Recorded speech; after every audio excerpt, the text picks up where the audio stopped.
Hello everyone, welcome to It's a Numbers Game. Today we are joined by Jason Kemsley from Uptime for a really interesting chat about what MSPs should be focusing on as we head towards 2026. Jason sums it up nicely with what he calls the 3 Cs, and there's loads of good stuff in here for anyone running or growing an MSP. So in this episode you'll hear Consolidate, why narrowing your focus can help you win more of the right clients. Certify, how introducing proper standards can make your business run smoother and more profitably. And lastly, compliance, what it really means for MSPs and how to stay on the right side of it. So quick heads up, I'm actually not in this episode. I was off on holiday somewhere, sunny, while Daniel took on the reins. So I'll hand you over now to Daniel and Jason for the conversation.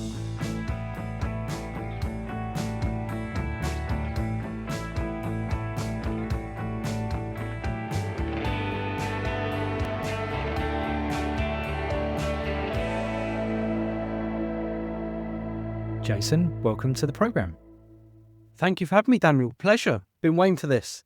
We've been threatening it for a while now, haven't we? So I'm happy we've made it happen.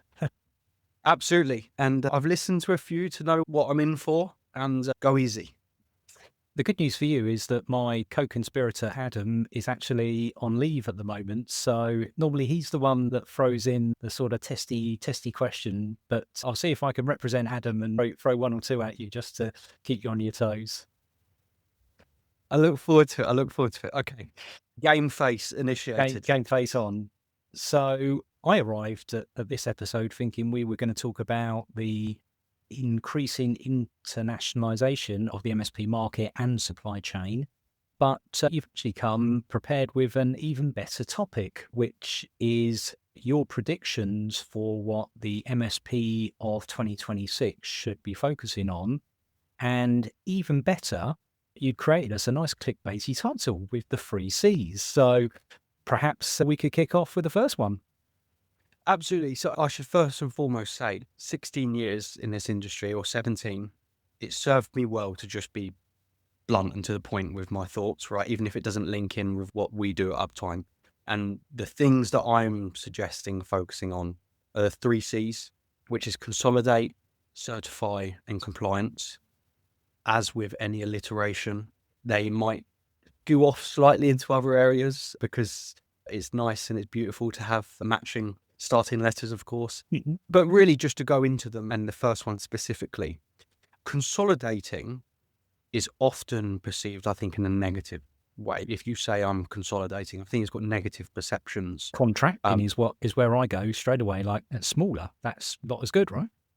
Absolutely. And I can see that, but I think we should flip the script and see it in a positive. And I come at this from a slightly different angle. So if we put the business in a hypothetical funnel, so to speak, usually you start at the top with the marketing down to the sales, etc. The number one rule in marketing, I think, and if you disagree, I'd love to debate it, is having a very clear audience and persona that you can target. And the more you can niche down on that, the more you can consolidate down all of your angles, audiences, etc., into one thing, the more hyper-focused you can be, the more hyper-targeted you can be, the higher your conversion rate, success rate, etc., etc. What I'm suggesting is that applies to the entire MSP business. Operationally, we see so many MSPs trying to do a bit of every service, a bit of SOC, a bit of compliance, maybe as a service, a bit of VCIO, a bit of help desk or out of hours. Now we're seeing a lot of authentication things or passing on password managers. We're trying to do a bit of everything, and that works great for adding SKUs, service lines, increasing partner value. What it means is effectively you're not a master of any of them, almost becoming that jack of all trades, common analogy.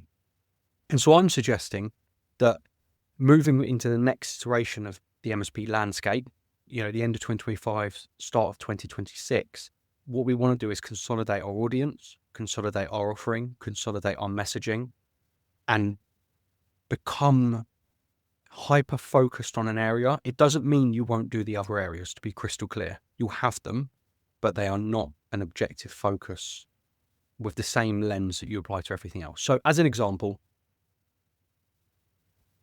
The MSPs I see winning right now in the market are the MSPs that focus on a couple of specific verticals.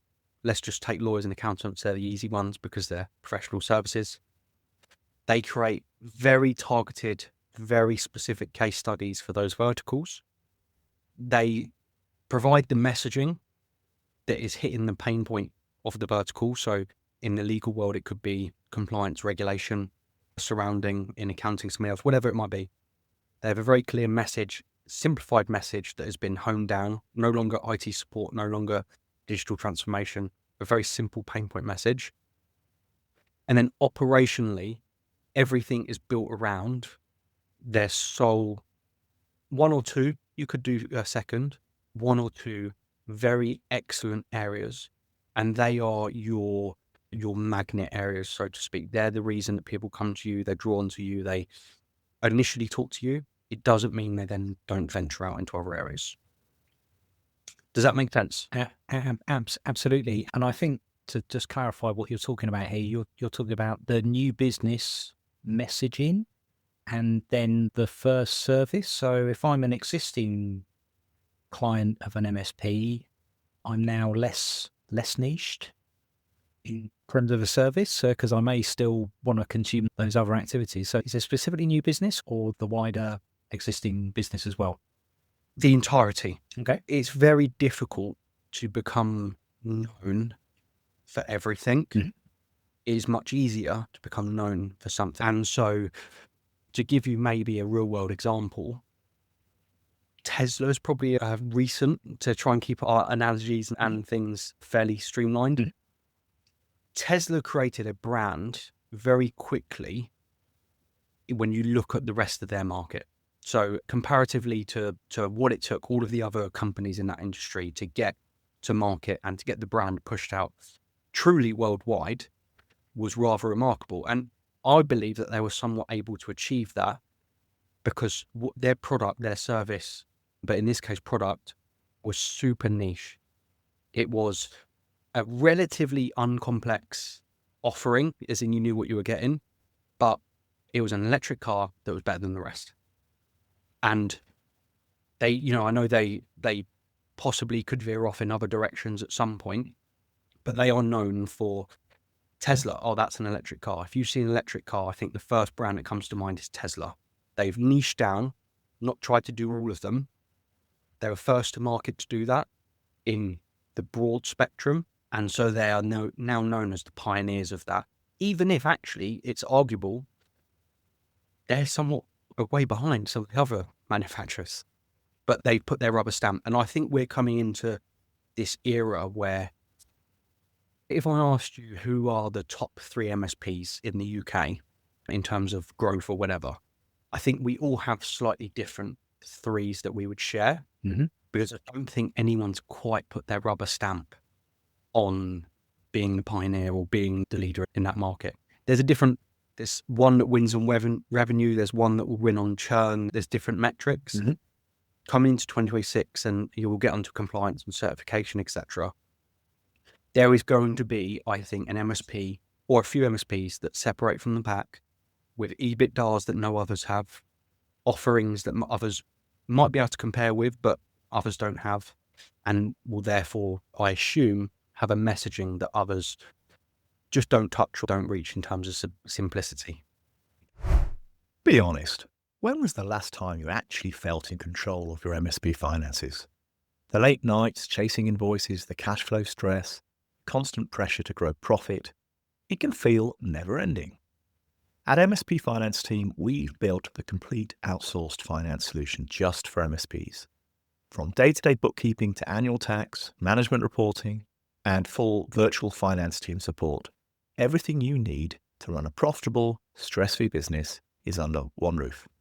So whether you want to regain control, free up personal time, or finally build towards a real financial freedom, we can help you get there faster. Visit mspfinanceteam.com and discover how our outsourced finance team can help you stop surviving and start thriving. Right. Yeah, really interesting. And just my mind, I'm so glad you used the car analogy. As you know, I kind of like my cars and transportation. And I'm actually someone that's only flirted with the electric car revolution. And when you were talking there about Tesla becoming the first sort of recognized one, almost like the jacuzzi of Whirlpool or the Hoover vacuum cleaners. But yeah, I was trying to think what the earliest electric car. And I know there were some right at the very beginning of the 20th century electric, but before the ice took over. But more recently, you had milk floats. Whoever makes them, why didn't they catch on as family transportation? And of course what's that little freewheeler? Was it a Sinclair that? But yeah, so absolutely take your point. If you can really hyper focus on one thing, and of course Tesla have done other things, the Powerwall and such like. But yeah, ultimately they've stuck to their knitting. And also their client, they've been true to who their client is. They've not tried to cater to everybody, but in their marketplace is slightly different because it's a really high growth market, because they are winning both from net new car owners, drivers, but also taking away from the incumbent combustion base as well. So, and the MSP is true of that. There's a constant increase in the number of businesses that require IT management, or whatever umbrella description you want to put across the top of it. And they are now consuming more and more, for example, in security, in AI, and so forth. So yeah, perhaps it's not dissimilar to Tesla. There's quite a few lessons that can be learned there. And I'll give you a flip side analogy and it's, I hope none of this is controversial. We'll edit it out if it is. Facebook are, huge. I see inside Facebook that they would have a true dilemma. Their customer is the advertiser, but their consumer is me and you. And so your growth is forever on a balancing wheel of, I'm trying to keep both sides happy. Because, when you, in an MSP, if I say, who is your customer and what's your ideal customer, we're fortunate that we can kind of narrow that down and pick a particular area. And there's exercises and stuff to be able to do that. In Facebook's case, I don't know Mark, but I would speculate that to reach their growth plans, they had to start acquiring WhatsApp and the likes. Because all the while you have got two audiences, it is so difficult to maintain growth when you're trying to please multiple people. Mm-hmm. And I guess that kind of applies back to MSPs. If you look after an array of people, and for these you talk a lot about security, for these you talk a lot about support, and whatever the relationship has turned into, I'm sure everyone listening to this has had a customer come along and leave them for something that you did do that is hot off the press, mm-hmm. but they didn't know you'd done it. Mm-hmm. And so going into 2026, if I was starting an MSP, I would think, right, what are going to be the hot topics for 2026 that get people Googling, searching AI, etc. I would then position all my messaging around that concept and my own version flavor.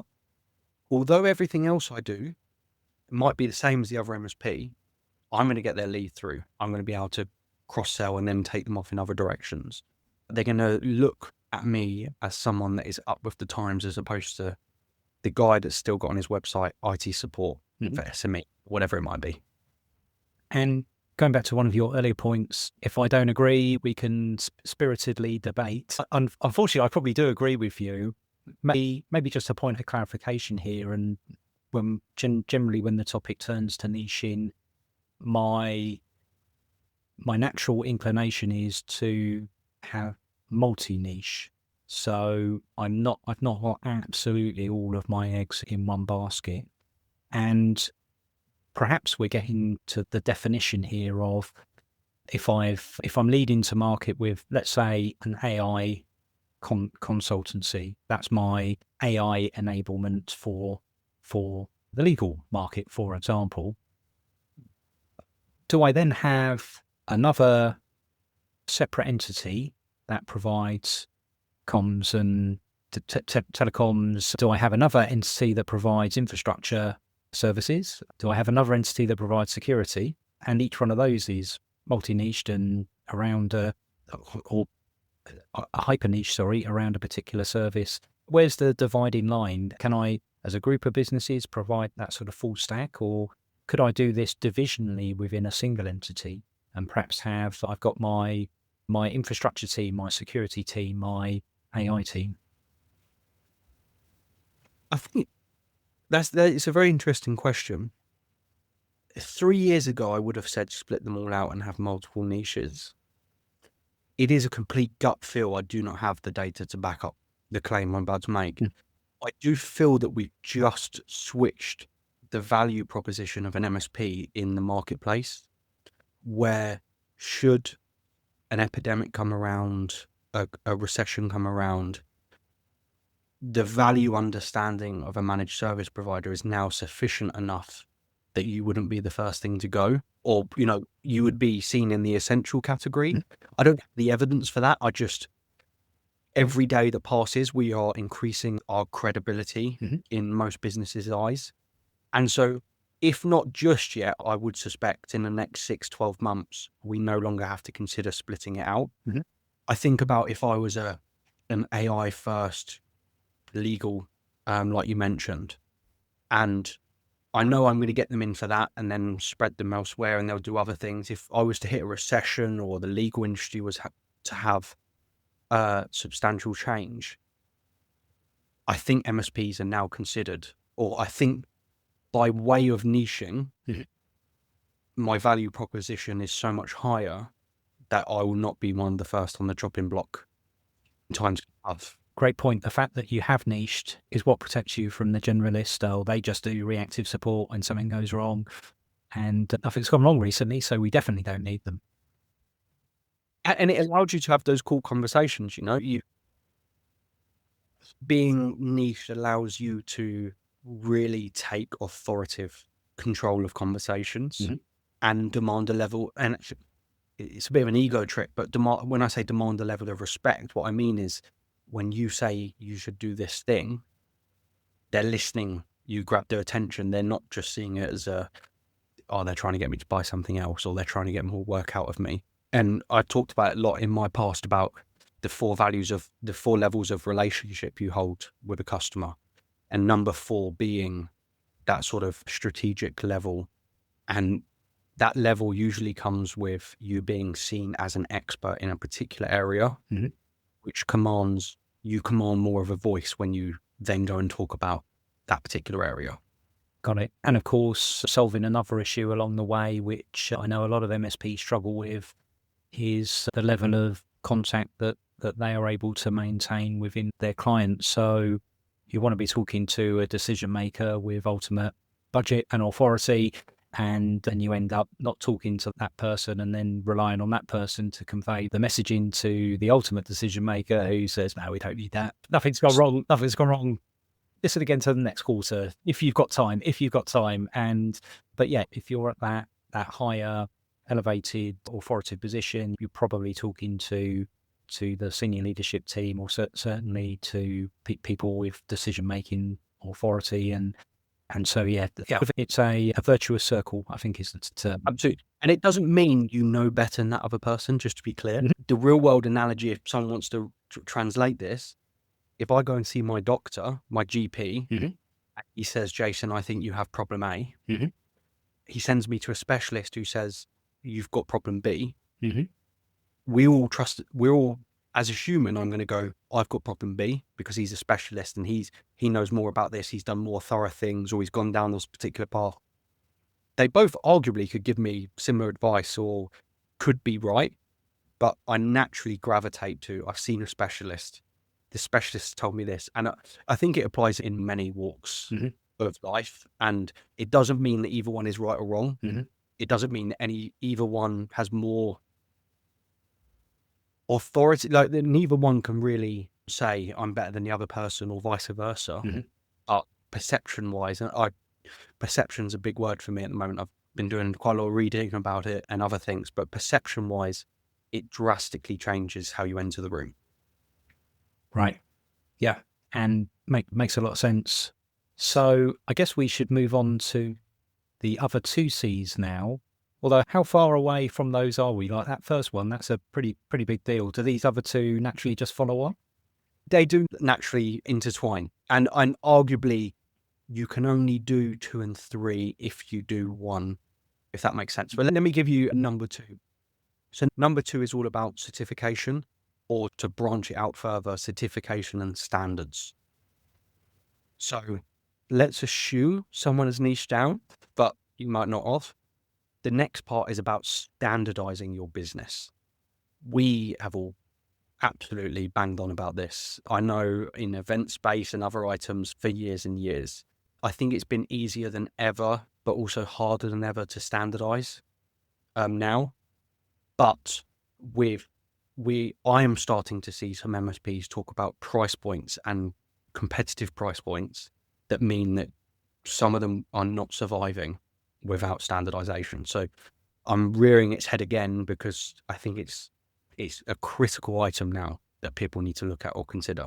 And so certifications is a great way to create standards in your business, whether it be an ISO certification, whether it be something like a CCM, CMMC, HIPAA, whatever it looks like. They all force you down a best practices line of thinking, which then inadvertently takes you down the journey of translating everything into a process or a template or an automatable task or whatever that might be. And I don't see a world where non-standard MSPs in some, that are using it in some way, shape or form survive past the end of 2027. It's a bold statement. I'm sure there'll always be room for them and room for some, but just some of, I'm sure you, like us, we hear lots of, I was bidding at this price, I got undercut by this, etc. Just some of the price points that are now starting to be not reached, because there's always a catch somewhere or something. Some of the driving the market down we're seeing does mean that you're only able to compete with the market when you standardize your offering from top to bottom. And indeed, going back to our first point, if you that virtuous circle, you're perceived to be a higher quality, a higher value, and therefore that supports a higher price. And then when you layer on top the certification, if you've not got the higher price, then you've not got a sustainable business model. And I think to your point about there being a finite point for the non-mature, advanced, modern MSP to survive from, I think actually it's governed by what the client base is. And as long as there are low maturity clients, they will seek out and buy from low maturity MSPs. And the same is true at the higher end. And the worst place to be, well, stuck in the middle. So actually niche into one of those, either you are low maturity and you serve the low maturity market, or you're high maturity and you serve the high maturity market. And that then goes some way towards squaring the circle in terms of price. Absolutely. And I'm sure we agree on this, but in all the governments around the world, their goal is to get rid of the low maturity tech. I truly believe somewhere in some meeting in any government, they're thinking, how do we lower our risk? Mm-hmm. We've got medical companies reliant on tech that is an open door. And if they get into that, they get into that. And so we speak a bit about government frameworks and those types of things. I think we'd all like to be on the right side of the maturity line, but that line is never being challenged as much as today. And let's not get into economic or geopolitical activities around the world, but it does feel like we want to stay on the right side of that for as long as possible. Agreed.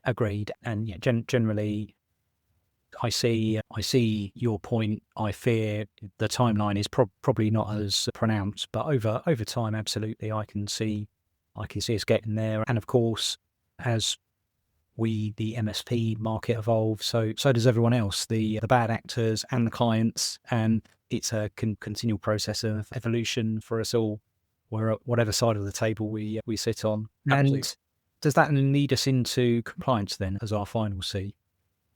It does. And I think I guess the compliance is the icing on the cake. This has been full of analogies and some of them very poor. This one may be my best one.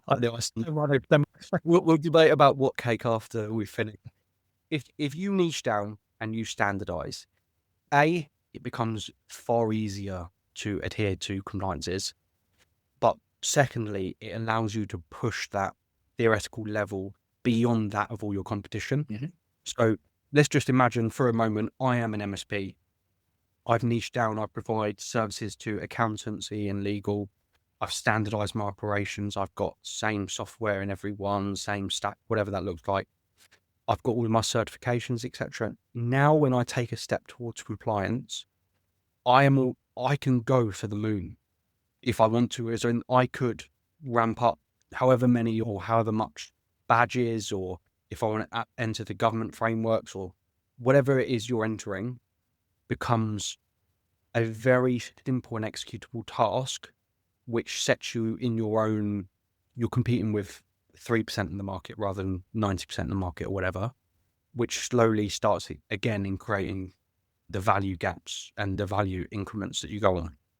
So compliance for me, for everything you do in the compliance world or everything you tick off, you are reducing your competitive market you're up against. So we have ISO 27001 as a compliance thing, and there's some compliance angles with NIST and stuff there.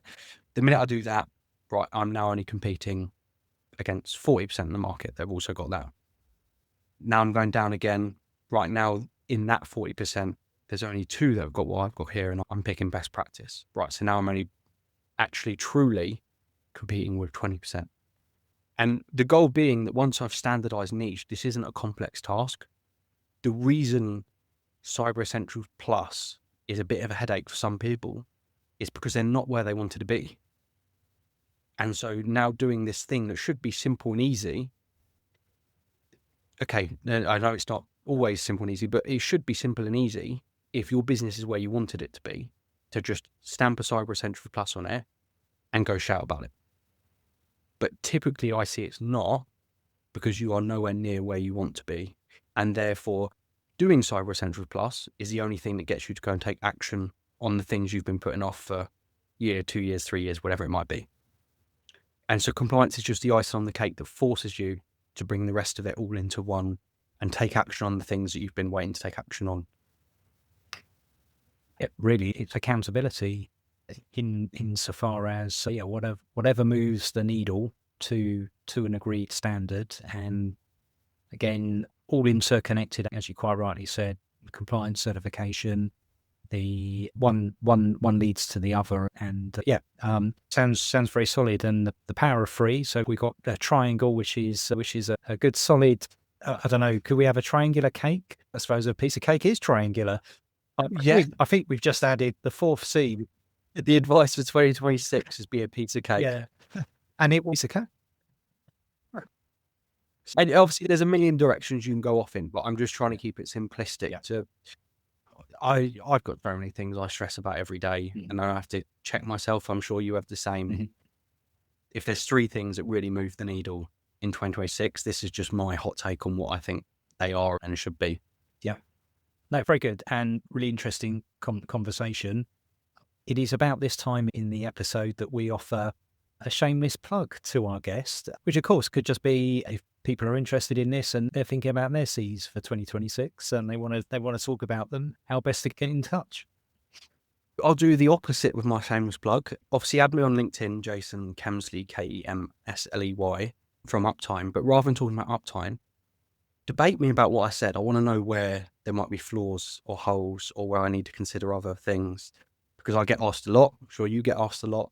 And actually what I'd love more than anything is a bit of a debate on anything people might disagree with, because I want to refine that before I give those answers to everyone that asks me. So you want to battle test your cake for 2020? I'd like to, yeah. Well, our industry is full of very intellectual individuals, and so I know there's going to be someone listening that goes, well, that analogy doesn't work because of this, or that's got a flaw there. I'd love to hear them, because it's challenging, right? It's challenging not knowing where we're going, but I'm just trying to pull these things I see into one to try and guide what's going to be next. No, and I think you made an excellent first step towards that, and with plenty of time as well before next year. And yeah, we look forward also to next year for my other podcast, Channel Cars. We might actually amend that to Channel Planes. So tell us a little bit about what I've got to look forward to, hopefully in 2026. So we're gonna. I know you've started this cars and going to see a car. I'm gonna be honest, my car's not that interesting. Tesla, it just does what it says on the tin. So let's try and see if we can switch it up. And there's a selection of planes in the club that I'm thinking about, but I think for you and what you're involved with, we are going to have to pick the C62, which is a microlight. It's a small 2-seater plane cruising 70 miles an hour, 75 miles an hour. We'll take off from an old World War II airfield in Sussex. Obviously, we'll have a look around the plane and stuff first, make sure you're comfortable, safe. And then hopefully we'll be able to get you in the skies above the Sussex Downs. And we might even be able to talk more once we're up in the air and you've recovered. Oh, there's an idea. Perhaps we could do a follow-on episode in the sky. Absolutely. I look forward to it. Okay, I'm gonna put on my big boy trousers on that day, and I'm really looking forward to the challenge. I'm sure very safe, but nonetheless, I don't want to spill my gin and tonic as we come into land. So I might need to reset the expectations just before, but there might be a bottle of water on board if you need it. And very good. And I've already got an idea for an episode. If anyone's listening and they have a C63, perhaps we could record a dual episode, C62 and C63, all in the same. So, Jason, it's been an absolute pleasure talking to you. Long overdue and really enjoyable. Thank you so much for joining the program. Thanks for having me and thanks for listening.